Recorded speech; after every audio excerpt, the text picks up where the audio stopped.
Hello everyone, welcome to CPC academy. तो CPC academy के platform पर आपका हार्दिक स्वागत है। आज हम जो है आपकी एसएससी जीडी की कंप्लीट मैराथन जो हमारी चल रही है उसकी क्लास नंबर आपकी 3rd क्लास हम करने वाले हैं।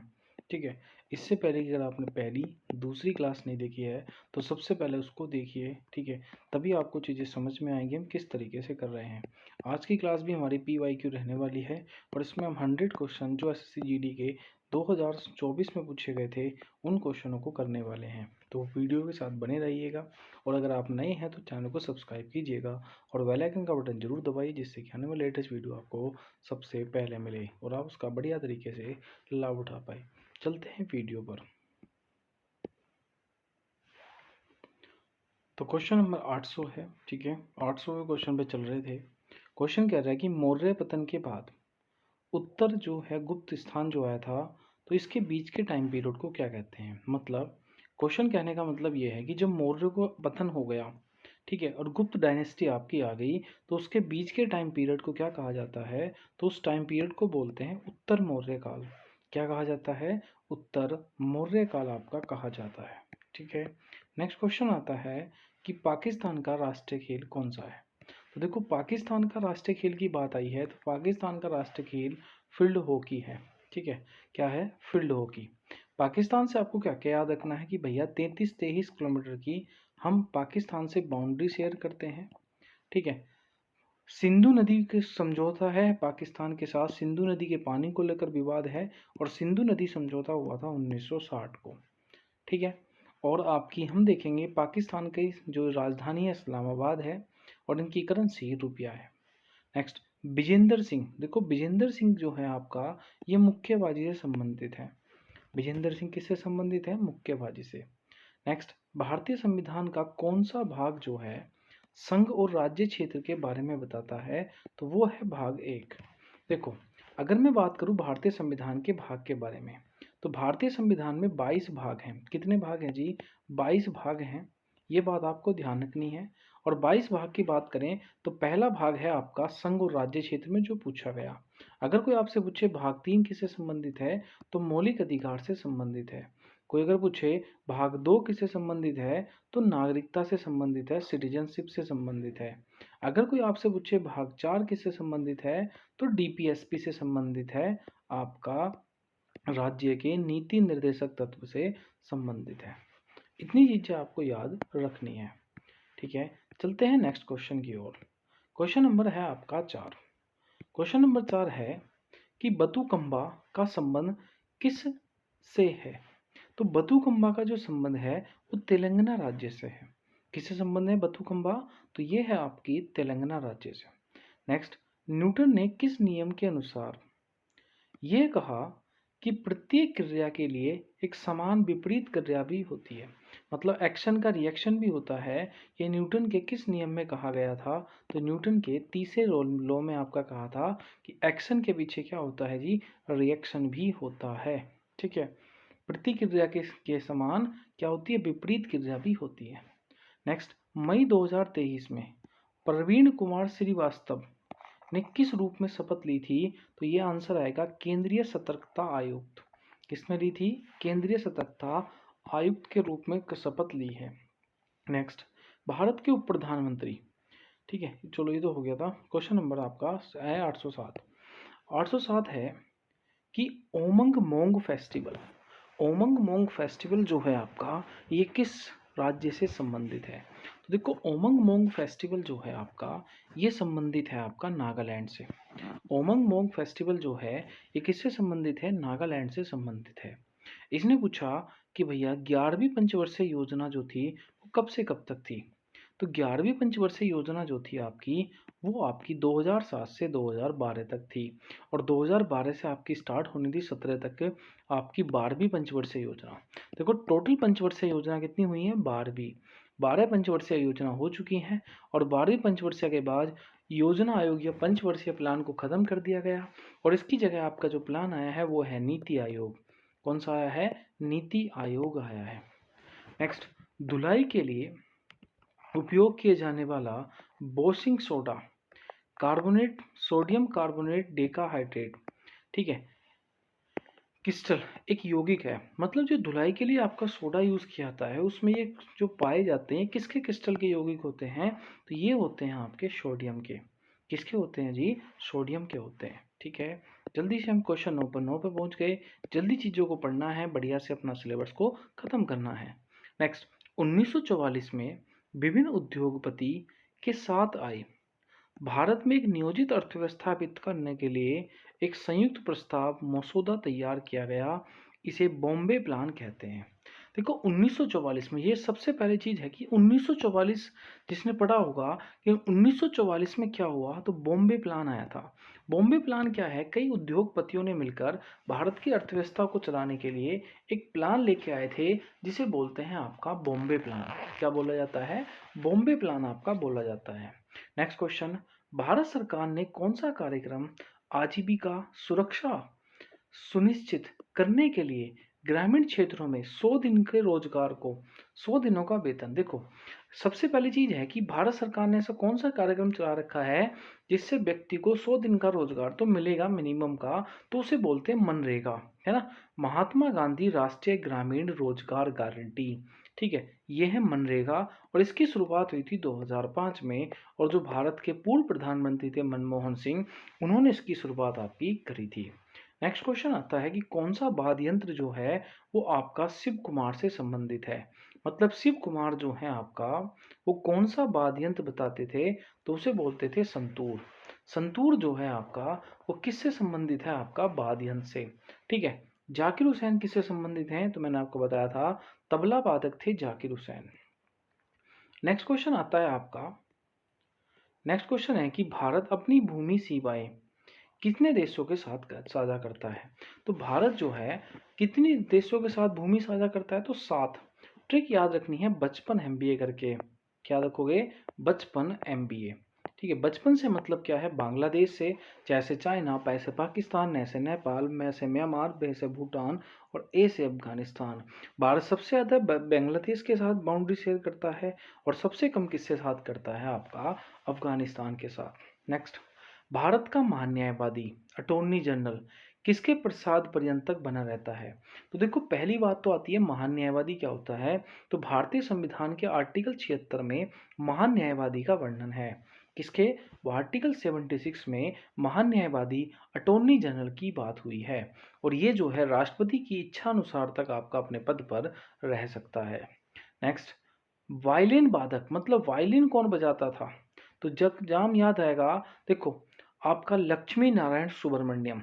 ठीक है, लक्ष्मी नारायण सुब्रमण्यम जो थे वो वायलिन बजाते थे। लक्ष्मी नारायण सुब्रमण्यम क्या बजाते थे? वायलिन। और जाकिर हुसैन से मैंने तुम्हें बताया था कि जाकिर हुसैन बजाते थे तबला। जाकिर हुसैन क्या बजाते थे? तबला बजाते थे। ये बात आपको ध्यान में रखनी है। नेक्स्ट क्वेश्चन में चलते हैं, क्वेश्चन नंबर 16। किस खेल का संबंध क्रिकेट से नहीं है? तो देखो किस शब्द का? फॉलो थ्रू क्रिकेट से संबंधित है। क्रीज पर खड़ा है, क्रीज पर है ना, हैट्रिक 3 विकेट लेने वाला। स्प्रिंट, स्प्रिंट जो है आपका, ये शब्द क्रिकेट से आपका यूज नहीं होता है। ठीक है, बाकी ये तीनों शब्द हैं, हैट्रिक, क्रीज और फॉलो थ्रू, जो है क्रिकेट से आपका संबंधित है। नेक्स्ट, सरकारी बजट के संबंध में शब्द राजकोषीय घाटा क्या दर्शाता है? देखो राजकोषीय घाटा क्या है कि सरकारी राजस्व कितना पैसा आया और कितना सरकार ने खर्च किया, इसे बोला जाता है आपका राजकोषीय घाटा।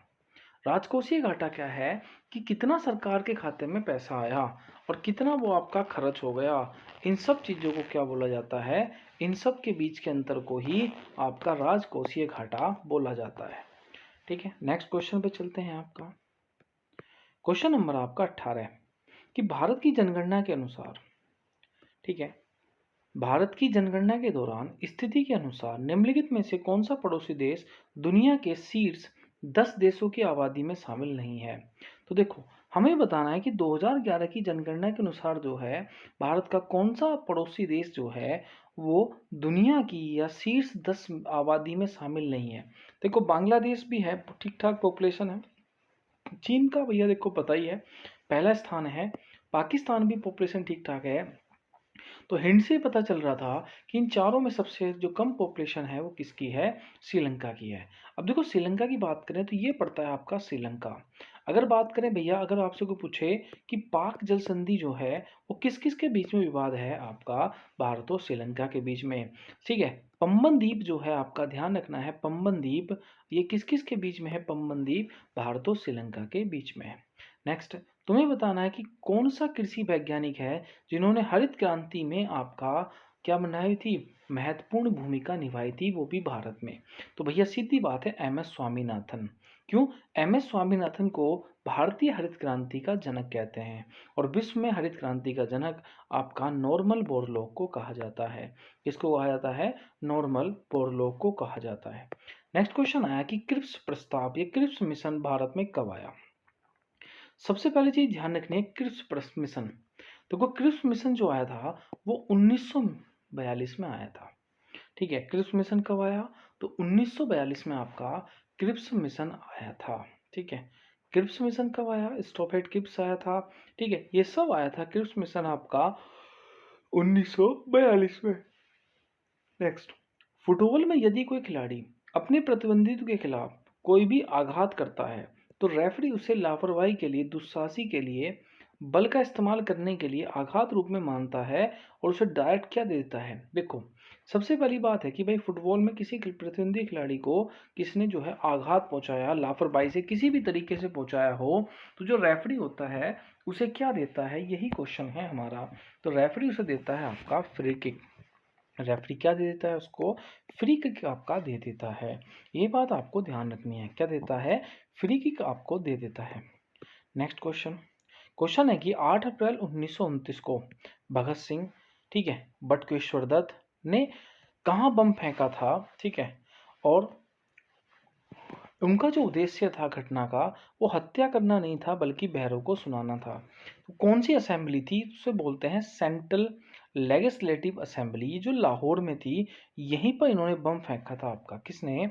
आपका किसने फेंका था? भगत सिंह, बटुकेश्वर दत्त, राजगुरु सिख, है ना, ये थे आपके। ठीक है, नेक्स्ट क्वेश्चन पे चलते हैं। क्वेश्चन नंबर आपका 823। ठीक है, इसने पूछा कि प्रेगिहातिक काल को कितने युगों में बांटा गया है। तो देखो प्रेगिहातिक काल जो है इसे जो है 3 युगों में बांटा गया है। ठीक है, कितने में बांटा गया है? प्रेगिहातिक काल को 3 भागों में बांटा गया है। नेक्स्ट, केंद्र में अंतरिम सरकार का गठन किस वर्ष में हुआ? अंतरिम मतलब क्या होता है? अस्थायी सरकार। कि भाई अस्थायी सरकार कब हुई? तो देखो जब आया कैबिनेट मिशन, कैबिनेट मिशन आया था 1946 में। उसने क्या करा? देश में अंतरिम सरकार की, देश को चलाने के लिए टेम्परेरी सरकार की स्टार्टिंग करी थी 1946 को। कब हुई थी? 1946 को। नेक्स्ट, 1873 में सत्यशोधक समाज की स्थापना किसने की? तो आंसर आएगा ज्योतिबा फूले। सत्यशोधक समाज की स्थापना किसने करी थी? तो आपकी ध्यान रखना है, ज्योतिबा फूले ने। अगर कोई आपसे पूछे कि ब्रह्म समाज की स्थापना किसने करी, तो राजा राम मोहन राय ने। अगर कोई आपसे पूछे कि आर्य समाज की स्थापना किसने की, तो आप ध्यान रखोगे कि आर्य समाज की स्थापना स्वामी दयानंद सरस्वती ने। अगर कोई आपसे पूछे रामकृष्ण मिशन की स्थापना किसने की, तो ध्यान रखना रामकृष्ण मिशन की स्थापना जो करी थी वो करी थी स्वामी विवेकानंद ने। ठीक है, याद रख लोगे। चलो नेक्स्ट चलते हैं, आपका आगे बढ़ते हैं। नेक्स्ट है कि किसी देश का घरेलू उत्पाद, और घरेलू उत्पाद क्या होता है? जीडीपी, है ना। किसी देश का घरेलू उत्पाद अर्थव्यवस्था के विभिन्न क्षेत्रों से प्राप्त होता है। मतलब इसने बोला कि जो जीडीपी होती है वो किन किन क्षेत्रों से प्राप्त होती है। तो जो जीडीपी होती है वो 3 क्षेत्रों से प्राप्त होती है, एग्रीकल्चर सेक्टर से, इंडस्ट्री से और आपका सर्विस से, है ना। तो इन तीनों से ही आपका जीडीपी प्राप्त होती है। ध्यान रखना कि एग्रीकल्चर सेक्टर जो है वो अर्थव्यवस्था के प्राइमरी सेक्टर में आता है। ठीक है, इंडस्ट्री जो आती है वो सेकेंडरी सेक्टर में आती हैं और ट्रीसी सेक्टर में तृतीय क्षेत्र में आता है सेवा क्षेत्र। और इन तीनों से ही आपकी जीडीपी प्राप्त आपकी होती है। नेक्स्ट क्वेश्चन आता है कि जैसा कि भारतीय संविधान के अनुच्छेद 168 में निहित है कि किसी राज्य के विधानमंडल के 2 सदन होंगे। ठीक है, एक को विधानसभा कहेंगे और दूसरे को क्या बोलेंगे? विधान परिषद। एक को क्या कहेंगे? आपका विधानसभा बोलेंगे और एक को विधान परिषद। ध्यान रखना ये बात बोली गई है आपकी 168 में। देखो सबसे पहली चीज अगर मैं बात करूं 168 में क्या है, तो ये है आपका 168 में विधानमंडल। विधानमंडल की बात हुई है, और 169 में क्या है, विधान परिषद है, और 170 में क्या है, विधानसभा है। ठीक है, विधान परिषद 169 में, 170 में विधानसभा, और 168 में क्या है, विधानमंडल, जिसमें विधानसभा विधान परिषद की बात हुई है। नेक्स्ट पूछा कि ठोस कार्बन डाइऑक्साइड का दूसरा नाम क्या है, शुष्क बर्फ। या मैं कहूँ कि शुष्क बर्फ को ही क्या बोला जाता है, ठोस कार्बन डाइऑक्साइड कब बोला जाता है। नेक्स्ट, भारत अपनी भूमि जो है सीमा कितने देशों से करता है। तो अभी ये क्वेश्चन दोबारा रिपीट हुआ है, एसएससी में पिछले साल आया था, 2 बार रिपीट हुआ था। तो वो है 7 देशों के साथ। भारत अपनी सीमा कितने देशों के साथ साझा करता है, तो 7 देशों के साथ साझा करता है। नेक्स्ट, महात्मा गांधी द्वारा दांडी मार्च यात्रा कब शुरू की गई थी। देखो, दांडी मार्च यात्रा 1930 को शुरू की गई। दांडी मार्च यात्रा 24 दिन तक चली थी, जिसमें महात्मा गांधी ने 379 किलोमीटर आपका यात्रा करी थी पैदल, या हम कह सकते हैं 240 मील की यात्रा थी। ठीक है, और ये चली थी आपकी महात्मा गांधी के साबरमती आश्रम से लेकर दांडी तक। ठीक है, और ये किस चीज़ के लिए चली थी, नमक कानून को तोड़ने के लिए। तो दांडी मार्च यात्रा किसके लिए चली है, नमक कानून को तोड़ने के लिए चली है। नेक्स्ट, भारत में विधायी शाखा के अंतर्गत संसद के 2 सदन होते हैं। ध्यान रखना, संसद के अगर आपसे पूछे सदन कितने होते हैं, तो 2 सदन हैं। कितने सदन हैं, 2 सदन हैं। एक का नाम लोकसभा होगा और एक का नाम राज्यसभा होगा। लेकिन अगर कोई आपसे पूछे अंग, तो अंग होते हैं 3। एक राष्ट्रपति होता है, संसद के 3 अंग होते हैं, एक लोकसभा होती है और एक राज्यसभा होती है। तो संसद के 3 अंग होते हैं और 2 सदन होते हैं, लोकसभा और राज्यसभा। क्या आई होप इतनी बातें आपको याद होंगी, है ना। नेक्स्ट, निम्नलिखित में से किस त्योहार का संबंध जो है आपका गुजरात से है। अब खुद सोचो, गुजरात, तुमने सोचा होगा इन सब में ऐसा नाम सुना होगा, मंडई, बस्तर, है ना, मोढेरा। तो तुम्हें जब मोढेरा सुना होगा तो मोढेरा स्टेडियम याद आया होगा, नरेंद्र मोदी वाला मोटेरा स्टेडियम, है ना। तो मोटेरा से मोढेरा, मतलब खुद ट्रैक लगा दोगे, मोटेरा स्टेडियम ही आपका क्या हो सकता है, गुजरात में हो सकता है, और यही हमें लगाना है। नेक्स्ट, इसने पूछा कुंडलकुलम, ठीक है, न्यूक्लियर पावर प्लांट, कुंडनकुलम नाभिकीय ऊर्जा संयंत्र जो है वो किस राज्य में है। तो कुंडनकुलम न्यूक्लियर पावर स्टेशन जो है, कुंडनकुलम न्यूक्लियर पावर स्टेशन, ये तमिलनाडु में है। कुंडनकुलर न्यूक्लियर पावर प्लांट कहाँ है, तमिलनाडु में। कुंडनकुलर न्यूक्लियर प्लांट कहाँ है, तमिलनाडु में स्थित है। ये बात आपको ध्यान में रखनी है। भारत की पहली पंचवर्षीय योजना किस मॉडल पर आधारित थी, तो ये थी आपकी हेराल्ड डोवर मॉडल पर आधारित। देखो, भारत में अभी तक जो है 12 पंचवर्षीय योजना हुई है। तो याद रखना है आपका कि भारत की पहली पंचवर्षीय योजना जो 1951 से 1956 के बीच में हुई है, ये आपकी हेराल्ड डोवर मॉडल पर आधारित है। भारत की दूसरी पंचवर्षीय योजना जो है सेकंड 5 ईयर प्लान, ये पीसी महानबोलिस, है ना, योजना पर आधारित है। नेक्स्ट, निम्नलिखित में से कौन क्या निम्नलिखित में से किस लोक नृत्य का संबंध उत्तर प्रदेश से है, तो कजरी। ठीक है, निम्नलिखित में से किस लोक नृत्य का संबंध आपका यूपी से है, तो यूपी से संबंध किसका है, कजरी का। किसका संबंध है, कजरी का संबंध है यूपी से।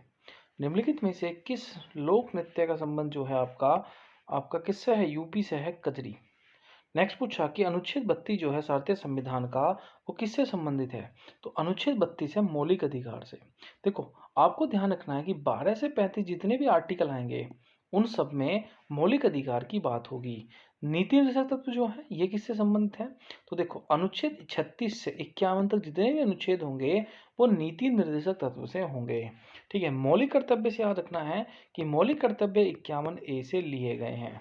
ठीक है, नेक्स्ट, निम्नलिखित में से किसने 1893 में शिकागो में विश्व धर्म संसद को संबोधित किया, तो उसका नाम है स्वामी विवेकानंद।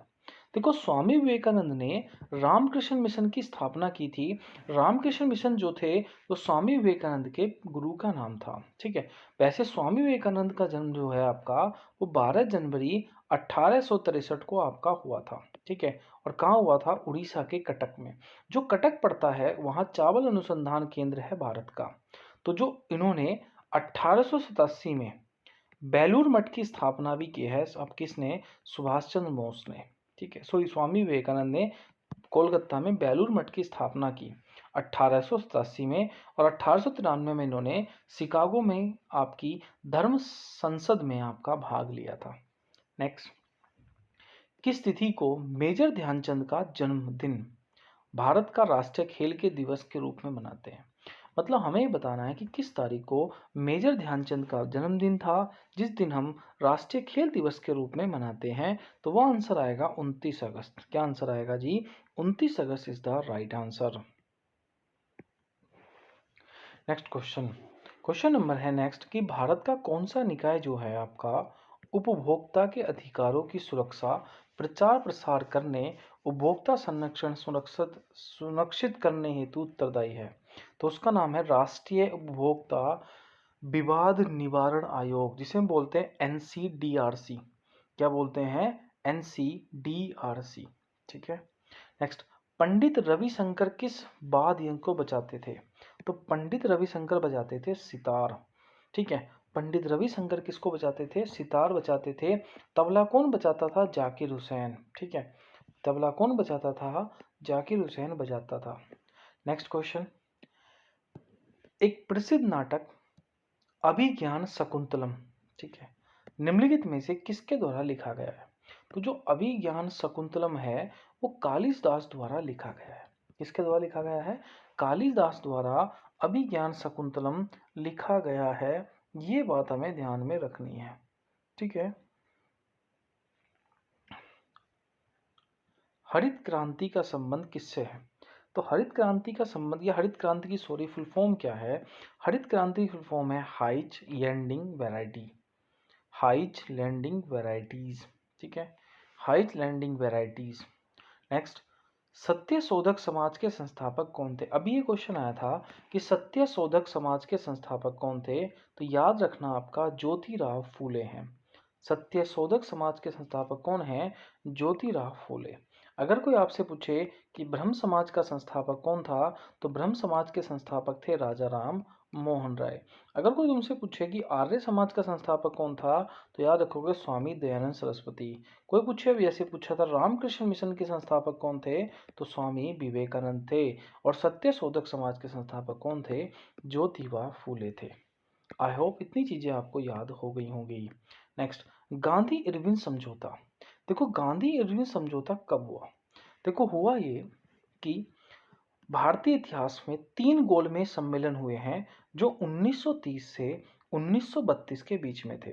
ठीक है, और जो आपका सेकंड गोलमेज सम्मेलन था, द्वितीय गोलमेज सम्मेलन था, उसमें ही इकलौता ऐसा गोलमेज सम्मेलन था जिसमें महात्मा गांधी ने आपका भाग लिया था। ठीक है, कौन से गोलमेज सम्मेलन में? तीसरे गोलमेज सम्मेलन में कांग्रेस मान लो या महात्मा गांधी, एग्जाम में क्वेश्चन पूछा जाता है। तो उसे भेजने के लिए, महात्मा गांधी को भेजने के लिए, महात्मा गांधी और इरविन के बीच में एक समझौता हुआ था जिसे गांधी इरविन समझौता कहते हैं। और ये समझौता हुआ था 1931 को, 1931 को। कब हुआ था? 1931 को आपका ये समझौता हुआ था। ठीक है, और इस समझौते के तहत ही आप देखते होंगे कि आपने पढ़ा होगा कि महात्मा गांधी जो हैं एसएस राजपूताना जहाज में बैठकर आपका लंदन गए थे। तो 3 गोलमेज सम्मेलन हुए हैं 1930 से 1932। नेक्स्ट, हरित क्रांति की शुरुआत भारत में 1965 में हुई। उस समय कौन सी पंचवर्षीय योजना थी? तो उस समय तीसरी पंचवर्षीय योजना थी। ये क्वेश्चन एसएससी जीडी में पिछली बार 3 बार पूछा जा चुका है। मतलब एक क्वेश्चन को एसएससी ने 3 बार रिपीट किया है। इतना घटिया चीजें बनाने लगे हैं लोग। नेक्स्ट, भारत में 2010 में राष्ट्रीय खेल कहाँ हुए थे? भैया नई दिल्ली में हुए थे। याद कैसे रखोगे? देश में एक ही बार आपका कॉमनवेल्थ गेम हुए हैं और वो 2010 में नई दिल्ली में हुए थे। और कैसे याद रखोगे? 2G स्पेक्ट्रम घोटाला जो है वो इसी से संबंधित है, आपका कॉमनवेल्थ गेम से। तब से आज तक हमारे पास ना पहले हुए थे ना भी हुए हैं। ठीक है, अभी कोई उम्मीद नहीं है। नेक्स्ट, संसद के पास किसी भी सदन को आहन व सत्रावसन करने या लोकसभा को भंग करने की शक्ति किसके पास है? मतलब ऐसा व्यक्ति कौन है जिसे संसद को शुरू करने की, संसद को खत्म करने की, है ना, सत्रावसन करने की या लोकसभा को भंग करने की शक्ति है? तो वो है व्यक्ति राष्ट्रपति। कौन है? राष्ट्रपति। अब देखो राष्ट्रपति की बात करें तो भारत का एक राष्ट्रपति होगा, अनुच्छेद 52 में कहा गया है। राष्ट्रपति को शपथ जो है भारत का मुख्याधीश दिलाता है, यह अनुच्छेद आपका 60 में कहा गया है। राष्ट्रपति का कार्यकाल 5 वर्ष का होता है। ठीक है। और भारत की कार्यपालिका का अध्यक्ष राष्ट्रपति होता है। राष्ट्रपति को हटाने के लिए अनुच्छेद 61 लाया गया है कि भैया अनुच्छेद 61 क्या है, महाभियोग है। और राष्ट्रपति का जो पद है वो हमने कहाँ से लिया है, अमेरिका से लिया है। ठीक है। उसके बाद राष्ट्रपति, अगर किसी व्यक्ति को राष्ट्रपति बनना है तो आपका अनुच्छेद 35 मतलब सॉरी एज 35 करनी होगी। ठीक है। और वो किसी भी लाभ के पद पर नहीं होना चाहिए। नेक्स्ट, निम्नलिखित में से किस त्योहार का संबंध पारंपरिक जल्लीकट्टू से संबंधित है? मतलब कौन सा फेस्टिवल जो है जल्लीकट्टू, जल्लीकट्टू क्या होता है, एक फेस्टिवल है जल्लीकट्टू, इसमें आपकी रेस वगैरह लगाई जाती है, बोटिंग रेस। तो ये संबंधित है पोंगल से। किससे संबंधित है? पोंगल से संबंधित है आपका। जल्लीकट्टू जो है वो किससे संबंधित है, किस फेस्टिवल से? तो पोंगल से संबंधित है। नेक्स्ट, बोलने का अधिकार, ठीक है, कहीं भी घूमने का अधिकार भारतीय संविधान के किस अनुच्छेद में दिया गया है? तो ये आता है अनुच्छेद 19 में। अनुच्छेद 19 जो है एक मौलिक अधिकार का एक अनुच्छेद है और इसमें बोल सकता है कि आपको प्रेस की स्वतंत्रता है। भारत में आप कहीं भी जा सकते हो, कहीं भी बस सकते हो, कुछ भी खा सकते हो, कहीं भी व्यवसाय कर सकते हो, संगठन करने का अधिकार है। ये सब आर्टिकल 19 में है और इस 19 आर्टिकल को 6 भागों में बांटा गया है। पहले 7 भागों में बटा हुआ था, जिसमें से राइट टू प्रॉपर्टी जो थी, है ना, संपत्ति का अधिकार जो था वो इसे हटा दिया गया मौलिक अधिकार से। अब 19 आर्टिकल जो है आपका किससे संबंधित है? तो संबंधित है आपका किससे? आपका 6 भागों में है, घूमने का, जाने का, फिरने का अधिकार। अनुच्छेद 30 किससे संबंधित है? तो आर्टिकल 30 है माइनॉरिटी से, अल्पसंख्यक से। अनुच्छेद 20 किससे संबंधित है? तो अनुच्छेद 20 जो है आपका ये कहता है कि भैया एक व्यक्ति को एक गलती की एक सजा। अनुच्छेद 32 किससे? अनुच्छेद 32 को संविधान की आत्मा भी कहते हैं। अगर कोई आपसे पूछे कि किस अनुच्छेद को संविधान की आत्मा कहते हैं तो आप बोलोगे अनुच्छेद 32 को। अनुच्छेद 32 के तहत 5 प्रकार की रिट जारी होती हैं, 5 प्रकार की याचिका जारी होती हैं और डॉक्टर भीमराव अम्बेडकर ने इसे क्या कहा था? संविधान की आत्मा कहा था। नेक्स्ट, तुम्हें बताना है कि कौन सा सितार वादक है। तो अभी मैंने आपको बताया था कि सितार कौन बजाता था? पंडित रविशंकर। कौन बजाता था? पंडित रविशंकर। तो अभी तक हमने 50 क्वेश्चन कवर कर लिए हैं आधे घंटे के अंदर। अब हम चलते हैं 51वें क्वेश्चन पर। 51वां क्वेश्चन कहता है कि संविधान में कई तरह की सरकार की शक्तियों को सीमित करता है। संविधान जो है सरकार की कई तरह की शक्तियों को सीमित करता है। सरकार के शासन को सीमित करना सामान्य तरीका के कुछ निर्देशित करता है जो हम सभी के पास नागरिक के रूप में है, जिसका उल्लंघन करने की अनुमति किसी भी सरकार को नहीं दी जा सकती।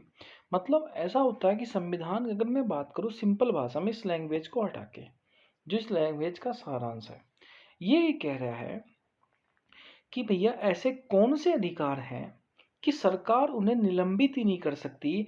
तो वो है मौलिक अधिकार। मौलिक अधिकार जो होते हैं वो कभी भी सरकार उनके विरुद्ध कोई कानून नहीं बना सकती, क्योंकि व्यक्ति को जन्म होते ही मौलिक अधिकार मिल जाते हैं और भैया छिन जाते हैं उसकी मृत्यु के बाद। इन मौलिक अधिकारों की रक्षा करता है सुप्रीम कोर्ट। न्यायपालिका इसकी सुरक्षा करती है। नेक्स्ट, ध्वनि प्रदूषण को किस इकाई में मापा जाता है? देखो, ध्वनि प्रदूषण को डेसिमल से मापा जाता है। ध्वनि प्रदूषण को किससे मापा जाता है? डेसिमल से। ध्वनि प्रदूषण को किससे मापा जाता है? आपका डेसिमल से मापा जाता है। नेक्स्ट, अगस्त 2023 में महाराष्ट्र सरकार द्वारा किए गए उद्योग रत्न पुरस्कार से किस व्यक्ति को सम्मानित किया गया है? तो उद्योग रत्न पुरस्कार से संबंधित किया गया है आपका रतन जी टाटा को, या रतन टाटा को, जो फिलहाल हमारे बीच में नहीं है। उनको लेकर पिछले साल आपका एक क्वेश्चन आया होगा। अगर दोस्त वीडियो अच्छी लग रही होगी, है ना, तो बच्चों वीडियो को लाइक जरूर कर देना है, वीडियो को शेयर जरूर कर देना है, इन क्वेश्चनों को बार बार पढ़ना है और स्पीड जो लेनी है आपको वो 2 या 3 की स्पीड से आपको पढ़ना है। ठीक है। नेक्स्ट बढ़ते हैं आपका अगले क्वेश्चन पर। धम। देखो, धम जो था, धम शब्द प्राकृत शब्द है जिसका संबंध प्राचीन भारत के किस राजा से था? देखो, धम, ठीक है, धम जो था इसका संबंध आता है अशोक से।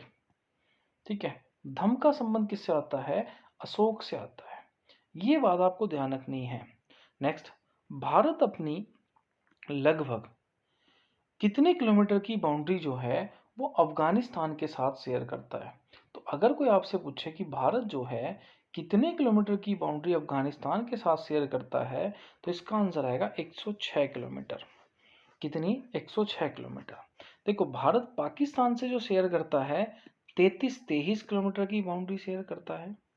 अगर कोई आपसे पूछे भारत चाइना से कितनी करता है, तो याद रखना 34-88 किलोमीटर की बाउंड्री शेयर करता है। अगर पूछे नेपाल से कितनी करता है भारत, तो 1751 किलोमीटर की बाउंड्री शेयर करता है। अगर वो पूछे बांग्लादेश से कितनी करता है, सबसे ज़्यादा हम बांग्लादेश से ही करते हैं, तो 4096 किलोमीटर की करता है। अगर वो पूछे भूटान से कितनी करता है, तो आप झट दोगे 699 किलोमीटर की बाउंड्री भूटान से भी करता है। नेक्स्ट, आगा खां कप का संबंध किस खेल से है? तो भैया आगा खां संबंध है क्रिकेट से, नहीं है हॉकी से है। आगा खां का संबंध किससे है? ना क्रिकेट से, ना कबड्डी से, ना रग्बी से।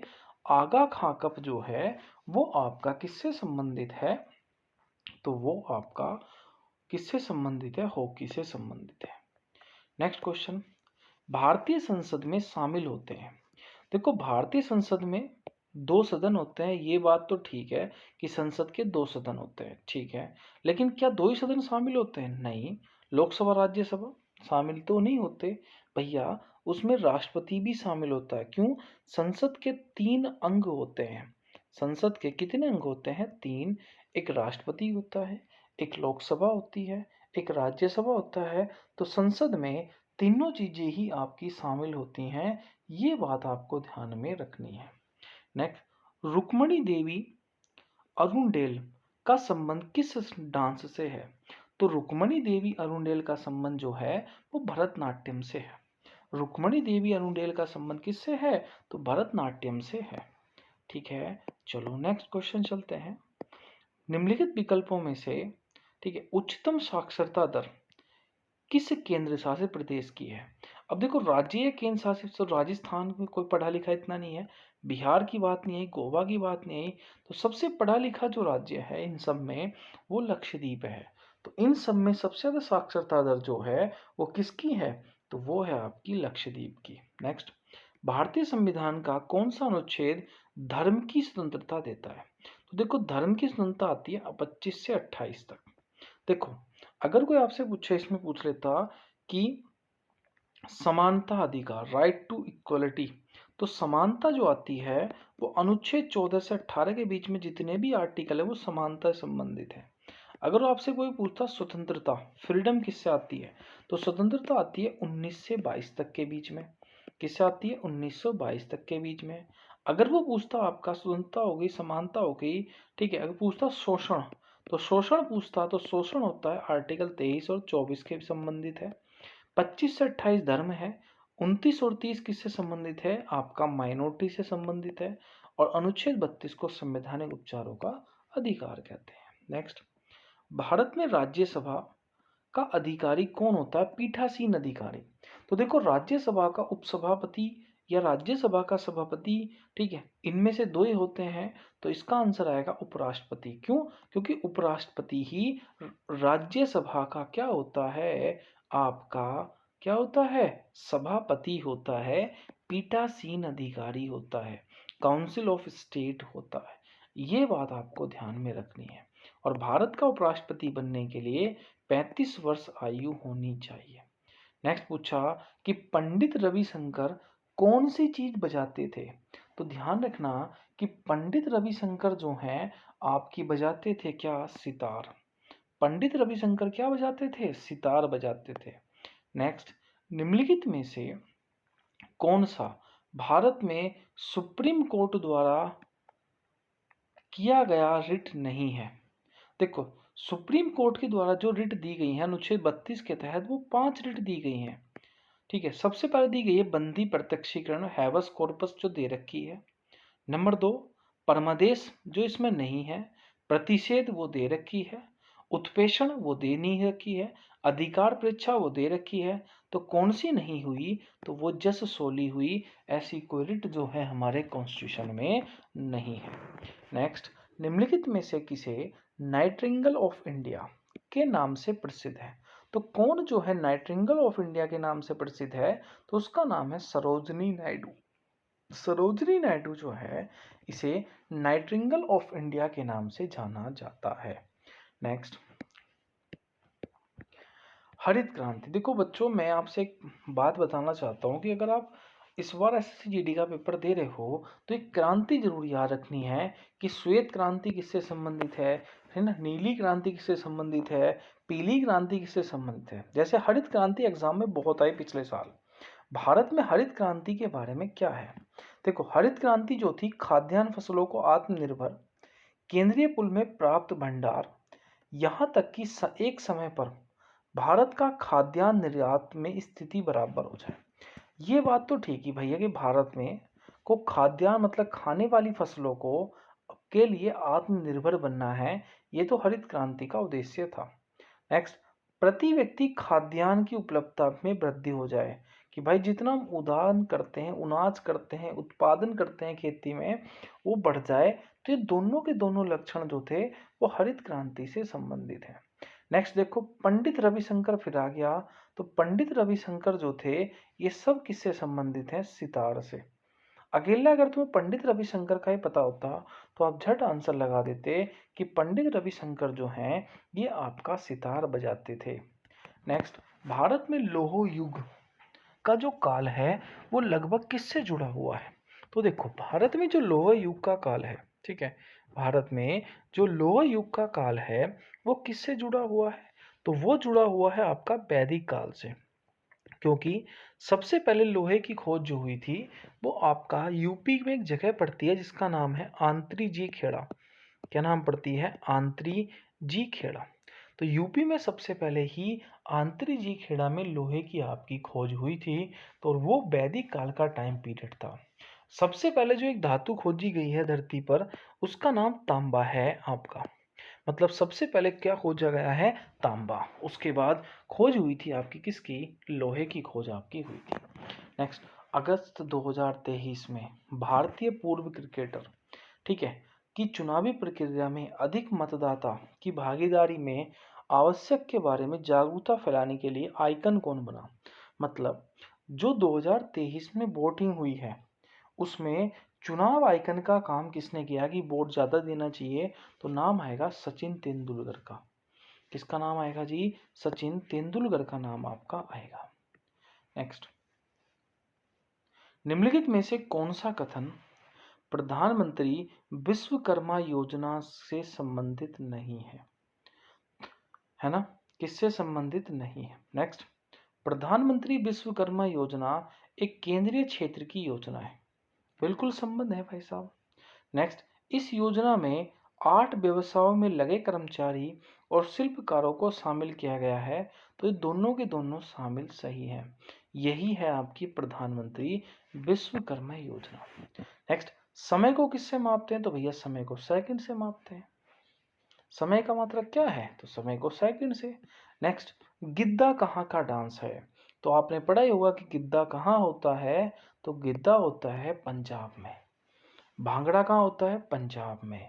ठीक है, गुजरात में क्या होता है? घूमर होता है ना, गरबा होता है। ठीक है। नेक्स्ट, भाई ध्वनि को किससे मापा जाता है या ध्वनि को कैसे माप सकते हैं कि कोई व्यक्ति कितना तेज बोल रहा है ना? तो हम किससे मापते हैं? तो ध्वनि को मापा जाता है डेसिमल से। ध्वनि को किससे मापा जाता है? तो आप याद रखना कि ध्वनि को डेसिमल से ही मापा जाता है। नेक्स्ट, निम्नलिखित में से उत्तर प्रदेश के इंडो फारसी नृत्य शैली का नाम बताएं। तो देखो, निम्नलिखित में से इंडो फारसी नृत्य शैली का नाम है कथक। क्या नाम है जी? कथक नाम है। इंडो फारसी शैली का जो नाम है वो क्या है जी? कथक है। नेक्स्ट, 2011 के अनुसार निम्नलिखित में से किस राज्य में पुरुष साक्षरता दर सबसे अधिक है? तो देखो, पहली बात तो यह है कि इतने राज्य दे रखे हैं, लक्षद्वीप है, केरल है, मिजोरम है, त्रिपुरा। इन सब में अगर मैं बात करूं कि सबसे पढ़ा लिखा राज्य कौन सा है, तो वैसे तो हमें पता ही है कि भारत का सबसे पढ़ा लिखा राज्य है केरल, और इसमें केरल दे ही रखा है, तो केरल ही इसका आंसर आएगा। नेक्स्ट, रुक्मणी देवी किस डांस से संबंधित है? तो रुक्मणी देवी है भरतनाट्यम से।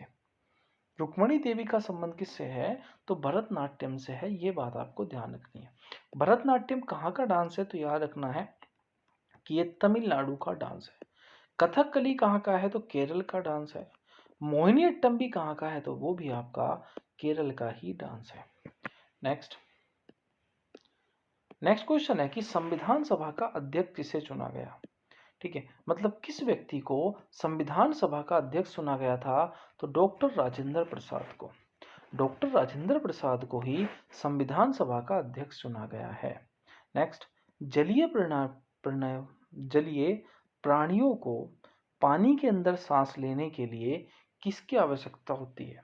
मतलब जो व्यक्ति जल अंदर, जो जलीय जीव हैं जैसे कि मछली वगैरह, ठीक है, इन्हें सांस लेने के लिए किसकी आवश्यकता होती है?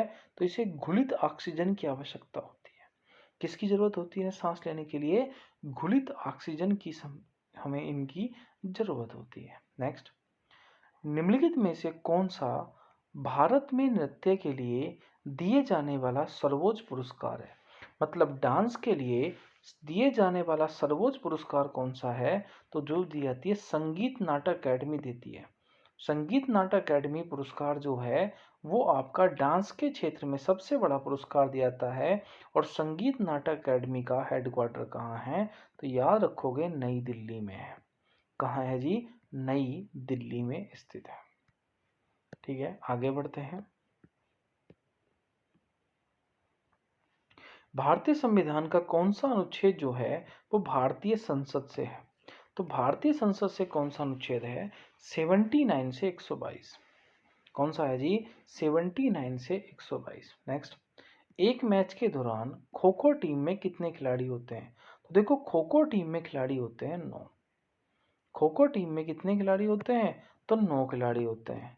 अगर कोई आपसे पूछे क्रिकेट में कितने खिलाड़ी होते हैं, तो क्रिकेट में होते हैं आपके 11। अगर कोई पूछे आपका हॉकी में कितने खिलाड़ी होते हैं, तो हॉकी में भी आपके होते हैं आपका कितने? 11 ही होते हैं। कबड्डी में कितने खिलाड़ी होते हैं? तो कबड्डी में भी आपका 7 खिलाड़ी होते हैं। नेक्स्ट, मनुष्य में ध्वनि वॉइस बॉक्स वाक यंत्र द्वारा उत्पन्न होती है, तो वाक यंत्र का दूसरा नाम क्या है? तो वो है कंठ। ठीक है, मतलब जो वॉइस बॉक्स है उसका दूसरा नाम क्या है? तो वॉइस बॉक्स का दूसरा नाम है कंठ। क्योंकि वो कहाँ से निकलती है? तो वो निकलती है कंठ से।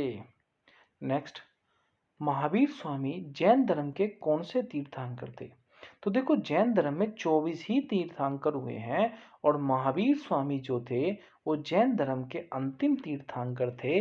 कौन से? 24वें तीर्थंकर। नेक्स्ट, भारत में जो वित्तीय वर्ष है वो कब शुरू होता है? मतलब फाइनेंशियल ईयर कब शुरू होता है? तो देखो, वो होता है 1 अप्रैल से शुरू होता है और 31 मार्च को खत्म हो जाता है। मतलब भारत का जो फाइनेंशियल ईयर है, ठीक है, वो 1 अप्रैल को शुरू होगा और 31 मार्च को आपका खत्म हो जाएगा। नेक्स्ट, ब्रह्म समाज का संस्थापक कौन था? तो मैंने आपको बताया कि ब्रह्म समाज का संस्थापक राजा राम मोहन राय थे, जिन्होंने 1828 में आपका ब्रह्म समाज की स्थापना की है। ठीक है, आर्य समाज की स्थापना स्वामी दयानंद सरस्वती ने, रामकृष्ण मिशन की स्थापना स्वामी विवेकानंद ने। नेक्स्ट, भारतीय संविधान का कौन सा अनुच्छेद जो है वो इलेक्शन कमीशन मतलब चुनाव आयोग से संबंधित है?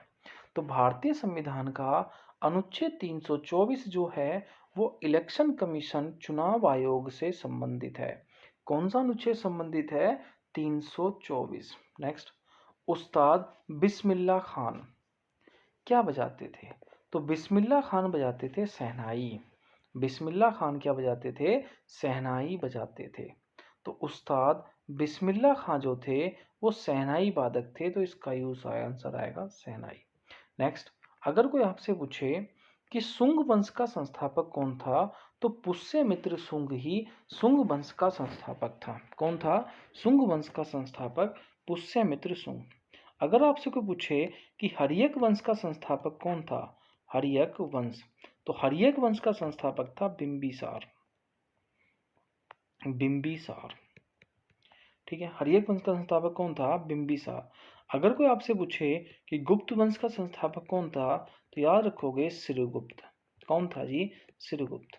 अगर कोई आपसे पूछे, गुप्त वंश हो गया, हर्यक वंश हो गया, आपसे कोई पूछे कि मौर्य वंश का संस्थापक कौन था, तो झट आंसर दोगे चंद्रगुप्त मौर्य। अगर कोई आपसे पूछे मुगल वंश का संस्थापक कौन था, तो आप बोल दोगे बाबर। कौन था जी? बाबर। अगर आपसे पूछे कि दिल्ली सल्तनत का संस्थापक कौन था, तो दिल्ली सल्तनत की स्टार्टिंग किसने करी, तो याद रखोगे आपका दिल्ली सल्तनत की स्टार्टिंग करी थी कुतुबुद्दीन ऐबक ने। या गुलाम वंश का संस्थापक कौन था, तो कुतुबुद्दीन ऐबक। लोधी वंश का संस्थापक कौन था, तो बहलोल लोधी। ठीक है, नेक्स्ट बढ़ेंगे आगे। 2011 की जनगणना के अनुसार भारत की साक्षरता दर कितनी है, तो भारत की साक्षरता दर है 72.99। 2011 की जनगणना के अनुसार भारत की साक्षरता दर कितनी है? 72.99 है। नेक्स्ट, भारत का चुनाव आयोग एक संवैधानिक निकाय है। भारत का जो इलेक्शन कमीशन है वो कैसा है? एक आपका कैसा है? एक संवैधानिक आयोग है। नेक्स्ट, वर्ष 1950 में प्रधानमंत्री की अध्यक्षता में योजना आयोग की स्थापना की गई। मैंने पिछली वीडियो में भी बताया था कि योजना आयोग से क्वेश्चन पूछा जाता है, तो ये क्वेश्चन आया है कि 15 मार्च 1950 को आपका योजना आयोग की स्थापना हुई है। याद रखोगे। अब योजना आयोग को खत्म कर दिया गया है, उसकी जगह आया है नीति आयोग। कौन सा आया है? नीति आयोग, जिसकी स्थापना 1 जनवरी 2015 को हुई है। नीति आयोग की स्थापना कब हुई? 1 जनवरी 2015 को। ठीक है, आगे बढ़ेंगे। भारतीय संविधान का कौन सा जो भाग है नीति निर्देशक तत्व से संबंधित है? तो भाई नीति निर्देशक से संबंधित है भाग 4। नीति निर्देशक तत्व से कौन सा भाग संबंधित है? भाग 4 संबंधित है। देखो, भाग 1 किससे संबंधित है? तो भाग 1 संबंधित है संघ व राज्य से। भाग 1 किससे संबंधित है? संघ व राज्य से। भाग 3 किससे संबंधित है? मौलिक अधिकार से। भाग 2 किससे संबंधित है? नागरिकता से। भाग 2 किससे संबंधित है? नागरिकता से। भारत में पहली बार क्रिकेट विश्व कप जीता कब था? देखो, भारत ने अभी तक 2 बार क्रिकेट वर्ल्ड कप जीता है। ठीक है, 50-50 ओवरों का। ठीक है, वो एक बार जीता है 1983 में और एक बार जीता है 2011 में। तो भारत ने क्रिकेट विश्व कप जीता था 1983 में पहली बार। कपिल देव कप्तान थे। 2011 में महेंद्र सिंह धोनी कप्तान थे। भारत की पहली पंचवर्षीय योजना किस मॉडल पर आधारित है? तो अभी मैंने बताया था कि भारत में 12 पंचवर्षीय योजना हो चुकी हैं, जिसमें से ये पंचवर्षीय योजना थी हेराल्ड डोबर मॉडल पर आधारित पर थी। दूसरी पंचवर्षीय योजना पीसी महानबोलिस पर थी। दूसरी किस पर संबंधित थी? पीसी महानबोलिस पर।